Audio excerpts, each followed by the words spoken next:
Good evening, staff members of admissions and financial aid offices, and whoever else may be taking the time to watch this video.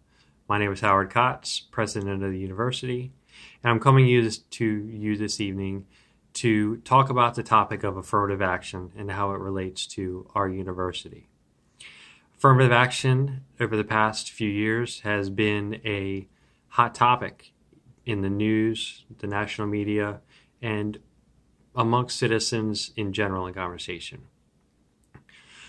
So what I wanted to do is come to you tonight and discuss our responsibilities as a university when it comes to affirmative action and Title VI of the Civil Rights Act in the admission process, financial aid process, and other processes that we use here at the university. Title VI prohibits discrimination by federally assisted entities on the basis of race, ethnicity, and natural origin. We as a university fall underneath this category of the federally assisted entities. In the past, the Title VI has been used liberally, and there was more private enforcement than the nationwide enforcement by the federal government. But nowadays, with it being on the forefront of news coverages, we need to put our principles of affirmative action in practice. And like I said, this is not just in the admissions process when it comes to who we may or may not bring onto our college campus. That also is including those potential students that we can offer financial aid to and how much we offer, their possibility for employment here on campus with us, housing rights that the potential student has, as well as other aspects of life on college campus. It is our responsibility as a university to be actively involving ourselves in adapting any programs and services that we have to promote equality on our campus.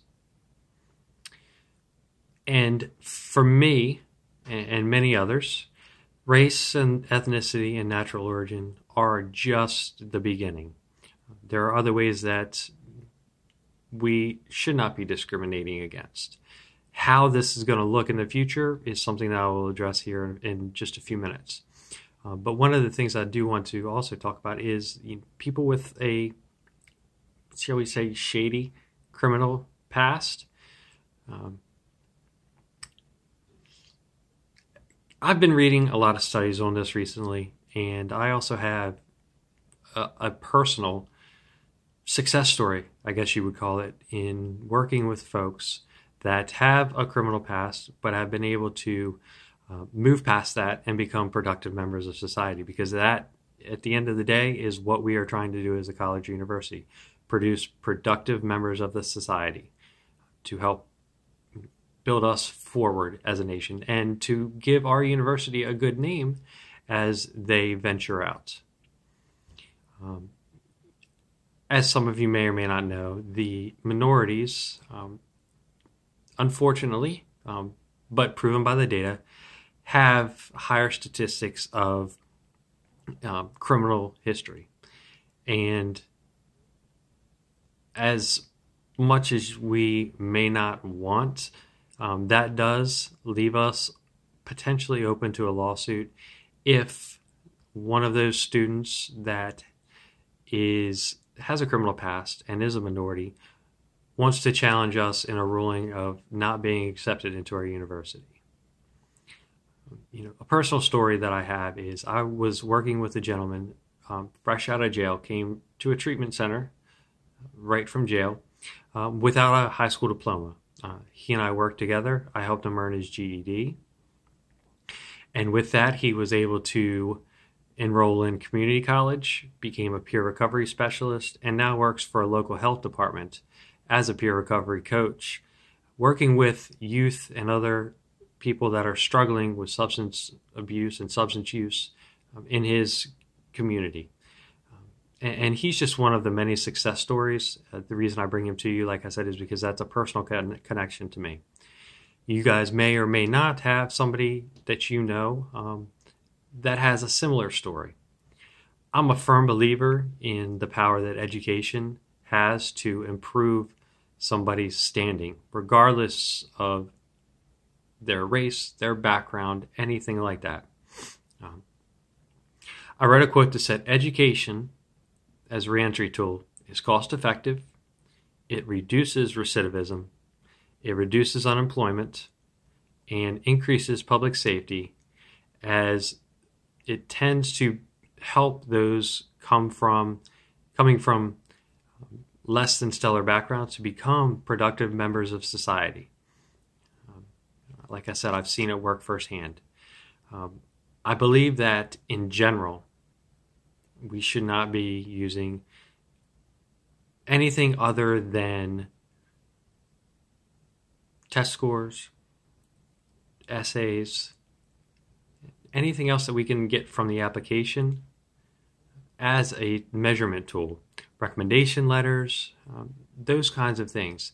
I do not believe that any kind of past criminal history or race or anything like that should play a part in anything we do here on campus. You know, I know it is a catch-22 because I've heard it said that when you use the terms diversity or inclusion, whoever is using those terms is bringing race and all those other things into the forefront of the conversation. So it's tough. And I want to make sure that we as a campus are doing things that will help us grow and promote ourselves in the environment, the culture that we have today. So my plan that I would like to do, I want to put together a committee that I will be a part of, and I would like to review our Title VI agreement. How are we as a university currently complying with the laws that are out there? I then want to collect whatever data we can. I want to evaluate that data. And I want to make sure that we have the best possible plan in place when it comes to adapting our current programs and services. I think regardless of how well this study turns out, we can continue to improve. And if it comes out that we are severely lacking, then we have an area that we can really pull together as a college community and improve upon to make it a better environment for you, for our other staff members, our faculty, and most importantly, our students, because at the end of the day, that's what we're here for. And maybe we go about using economic pieces, low socioeconomic statuses when it comes to financial aid decisions or grants, among other things. I don't know what the solution is. I'm sure there are many, and that's why I want to put it out to you. I want your input. I want you to be able to have a personal connection to how we are going to go and improve in these areas. At the end of the day, we bear the burden of proof that race, ethnicity, criminal background, and other illegal topics are not involved in our admission process. And I'm willing to do whatever is needed to do that. When it comes down to it, if our university was ever put in the hot seat for possibly not admitting somebody to our university based on something like that, I don't want any of you to be the ones in the hot seat. That's not my leadership style. When it comes to criticism, that's my job to defend our university. And I feel like working closely with a group of you will allow me a chance to, number one, get to work with folks that I don't normally get to on a normal basis, but it'll allow us as a university to pull together and have our leaders in departments and everything else all on the same page.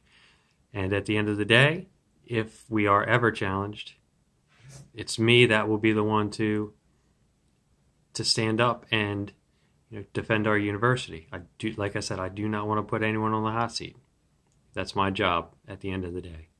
So I just want to say thank you for taking time to view this video. If you have any questions, please feel free. You have my contact information in the directory.